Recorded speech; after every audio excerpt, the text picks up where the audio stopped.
Ոչ ակնհայտ red flag էր տղաների մեջ, գրել եմ բոլորը, որ չմոռանամ։ Գնոց։ Մի անգամից կարդում եմ կետը, բացատրում եմ ինչու է red flag, սենց արագ-արագ անցնում ենք բոլոր կետերի վրայով։ Առաջին ու ամենաակնհայտն ու պրիմիտիվը թերևս անընդհատ ավտոներից է խոսում, ավտո, թորիները, ավտոնկարները, զզվցիր քո ավտոյով։ It's a red flag, guys. Всё, cancel ենք անում։ Երկրորդը կարող է ինձ հիմա քլնկեք, ասեք,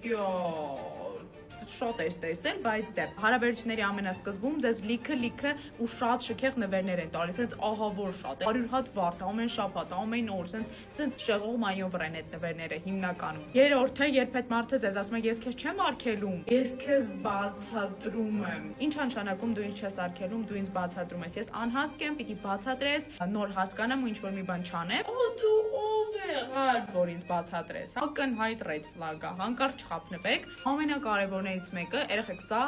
red flag-ը, ու սա մենք թերագնահատում ենք սա red flag-ության մակարդակը, այստեղ իրականում սերն էլ այդքան կապ չունի, ԽՍՀՄ ֆանատ է, եթե ինքը խորհրդային միության ֆանատ է, ինքը տենց պատմություն գիտի ու այդ պատմությունը իմանալու մեջ առանձնացնում է ԽՍՀՄ որպես սենց թույն շրջան, այդ ուժը red flag, cancel ենք անում եւ այլևս չենք խոսում նրա հետ։ Եթե ցանկանում եք նմանատիպ վիդեո, բայց արդեն green flag-երի հետ կապված, պարտադիր լայքում եք վիդեոն, բաժանորդագրվում եք եւ սիրում եք ինձ։ Bye bye։